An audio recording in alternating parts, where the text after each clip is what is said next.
Now I've got a super cool pattern for you today. I mentioned this one a couple of weeks ago and we did a pattern by Cliff Adams. If you recall, Cliff was born in Kansas, was a World War II veteran, settled in Oregon, and the pattern we did a couple of weeks ago was called Cliff's Done. So today's pattern is called the Waldo Streamer. Now I don't think it had anything to do with the Where's Waldo cartoon books from a few years ago. I think he named this one after Waldo Lake in Oregon. Now, Waldo Lake is a high mountain lake. It's known for its crystal clear waters, which unfortunately means there's not a whole lot of nutrients in it, not a lot of insect life, so it's never been considered a prime fishery. But from what I can tell, the fish in it do get really big. I'm talking some lake brook trout and landlocked sockeye salmon.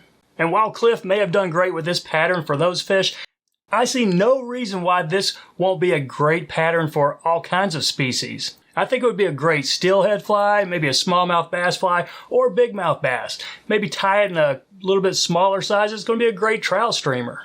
But this was really a fun pattern. No exotic materials, no advanced techniques, but it just looks really cool. I certainly had a good time tying it. I think y'all are going to like it. Let's give it a shot. So there it is, a Waldo Streamer. Pretty cool looking pattern. Kind of like this color scheme. Now the recipe says sizes are 4 to 10, and I'm going to tie it on the big end. I'm going to go with a 4. Let's go ahead and pinch the barb right here. And you could tie this on a streamer hook, certainly. 3x long streamer hook would be great. I'm going to go ahead and tie it on a salmon hook. I think it looked pretty cool, and that's what they had in the book. And I am stepping my thread up. This is a 140 denier in black. I want to catch it in right behind that eye bend. You see that? And if you can, smooth out that little transition there, go for it, but I don't think it's that big a deal. Just take the thread base back to the start of the bend.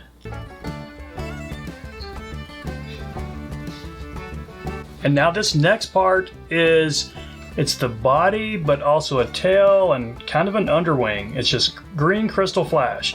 If you have something that's all green, yeah, use it. If not, just use something that is predominantly green. And let's catch it on right here. Here's what I've been doing. The picture in the pattern, you can't necessarily tell how they did this part. And I think this is probably as good a way as any. Just catch it in facing back, and we're going to wrap it up forward in a second. But before I do that, and I did not do this on that other one, I'm going to put a small drop of super glue right here. Now, I didn't do that last time, and I don't know how important that is, but I just think any body that's made out of, wrapped crystal flash is not going to be all that durable. So I'm kind of giving this a little spin here as I wrap it up, and if I have some black thread showing underneath, I'm not really going to worry about it. A lot of this body is going to be covered up by some white bucktail here shortly.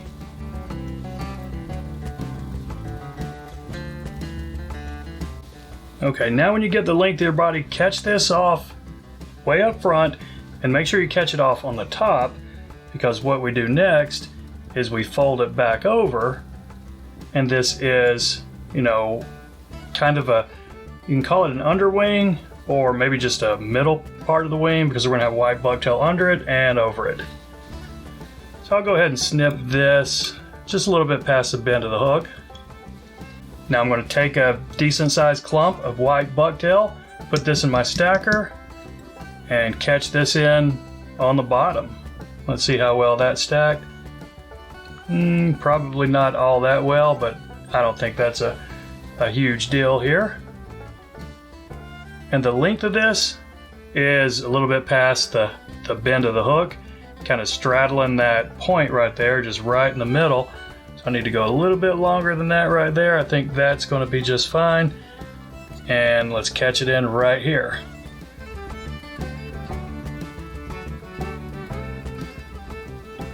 Okay, I do want this white kind of laying flat close to the side of the hook. So I think that's going to work right there. Go a couple of tight wraps forward.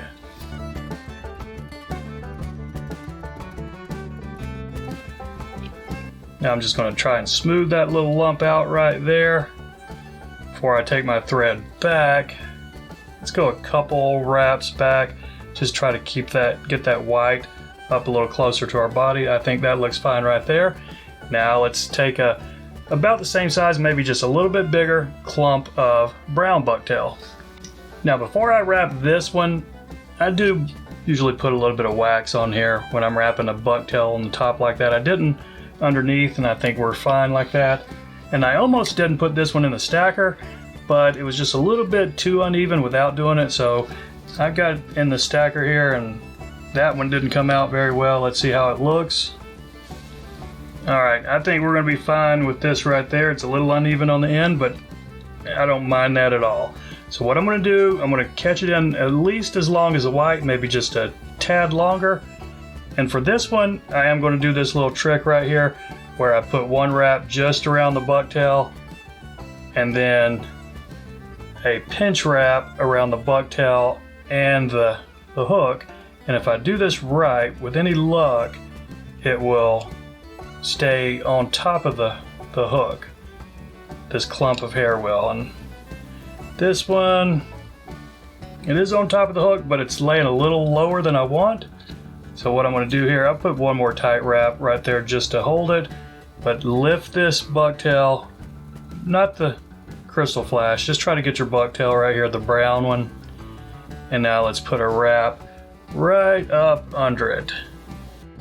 And this will usually help prop that up just a little bit more. There we go. I think that's going to be fine right there. I can go forward with a couple more tight wraps and then snip this excess off.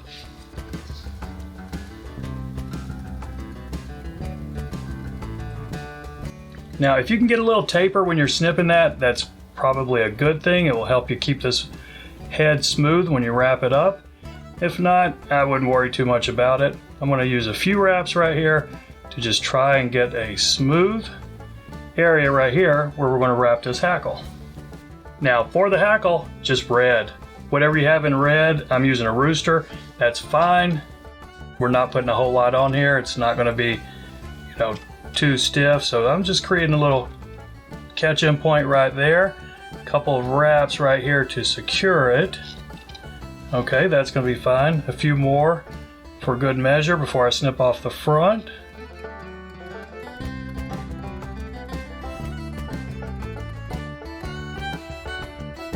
Now I'm going to try and leave my thread a little bit back and where I think I'm going to catch off this hackle here.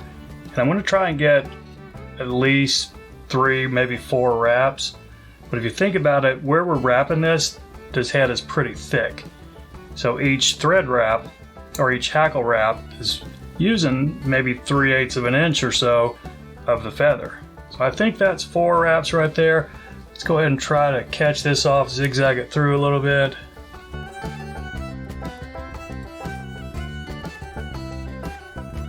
We got a few going forward right here, but I think we can clean those up. I'm just going to pull these back and then work on my head. And if I end up with this red collar hackle swept back a little bit, I'm perfectly fine with that. I think it will look pretty good. But let's just try and clean this up and build as big a head as you want. Okay, I think that's going to be fine right there. Let's whip finish it and see if we have any cleanup.